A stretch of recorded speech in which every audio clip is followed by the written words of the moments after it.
২০২৪-২৫ অর্থ বছরে নতুন বাজেট ঘোষণার পর বেশ কিছু পণ্যের দামে পরিবর্তন আসা শুরু হয়েছে। এ বিষয়ে বিস্তারিত জানাতে ময়মনসিংহ হতে সরাসরি যুক্ত হচ্ছেন সহকর্মী ইলিয়াস আহমেদ। ইলিয়াস, নতুন বাজেট তো ঘোষণা হলো, কি মনে হচ্ছে বাজার দরে কেমন পরিবর্তন আসছে বা কেমন পরিবর্তন দেখছেন আপনি জানাবেন।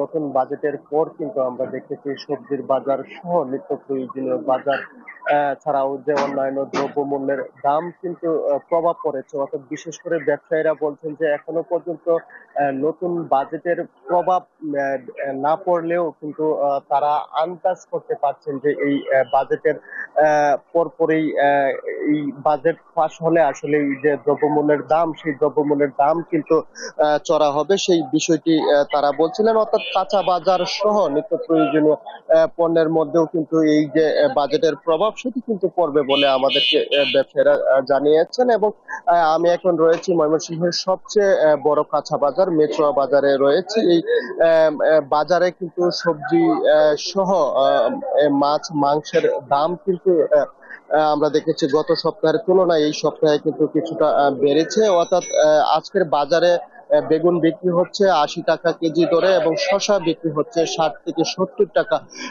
কেজি দরে এবং বরবটি বিক্রি হচ্ছে ৬০ টাকা কেজি দরে, সজনে বিক্রি হচ্ছে ১২০ টাকা কেজি দরে, পেঁপে বিক্রি হচ্ছে ৪০ থেকে ৫০ টাকা কেজি দরে। অর্থাৎ সবজির দাম কিন্তু একেবারেই ঊর্ধ্বমুখী রয়েছে। এবং এছাড়াও যদি মাংসের দিকে তাকাই, অর্থাৎ ব্রয়লার মুরগি বিক্রি হচ্ছে ১৮০ টাকা কেজি দরে এবং সোনালী কক মুরগি বিক্রি হচ্ছে ৩৫০ টাকা কেজি দরে, দেশি মুরগি বিক্রি হচ্ছে ৬৫০ টাকা কেজি দরে এবং গরুর মাংস কিন্তু আজকের বাজারে বিক্রি হচ্ছে ৭৮০ থেকে ৮০০ টাকা কেজি দরে এবং এছাড়াও খাসির মাংস বিক্রি হচ্ছে ১২০০ থেকে ১৩০০ টাকা কেজি দরে। অর্থাৎ ব্যবসায়ীরা বলছেন যে নতুন বাজেটে কিন্তু খাদ্যের দাম বাড়ানোর কথা তারা শুনতে পেয়েছেন। অর্থাৎ খাদ্যের দাম যদি বাড়ে তাহলে মাছ মাংস সহ অন্যান্য জিনিসের দামও কিন্তু বাড়বে, সেই বিষয়টি কিন্তু তারা বলছিলেন। এছাড়াও আমরা দেখেছি যে কুমল পানীয় এবং সিগারেটের দাম কিন্তু ইতিমধ্যেই ব্যবসায়ীরা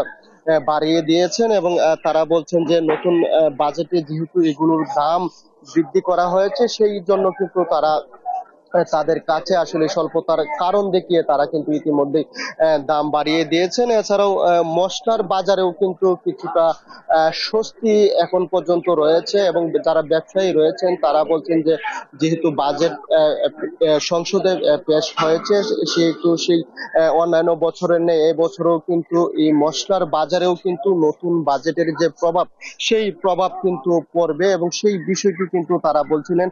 আরেকটি বিষয় বলে রাখি, কাজু বাদামের শুল্ক কিন্তু কমানো হয়েছে এবং ব্যবসায়ীরা বলছেন যে কাজু বাদামের শুল্ক কমানো হলেও কিন্তু তারা এখনো পর্যন্ত উচ্চ দামেই যে কাজু বাদাম বিক্রি করছেন সেটি কিন্তু তারা এখনো পর্যন্ত অব্যাহত রাখবেন এবং যদিও তারা নতুন পণ্য নতুন দামে কিনে কিন্তু তাহলে তারা কিন্তু দাম কিছুটা কমাতে পারবেন সেই বিষয়টি বলছেন। অর্থাৎ বিশেষ করে বলা যায় বেশিরভাগ পণ্যের দামেই কিন্তু বৃদ্ধির দিকে এবং কিছু কিছু পণ্যের দাম কিন্তু কমের দিকে, সেই বিষয়টি আমরা লক্ষ্য করেছি। অর্থাৎ বাজারে যে বাজেটের প্রভাব সেটি কিন্তু মোটামুটি বলা যায় যে পড়েছে।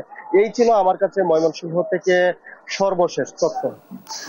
ইলিয়াসের সঙ্গে ধন্যবাদ আপনাকে। দর্শক, নতুন বাজেট ঘোষণার পর বাজার দরে যে পরিবর্তন এসেছে এই বিষয়ে বিস্তারিত জানছিলাম সহকর্মী ইলিয়াসের কাছ থেকে।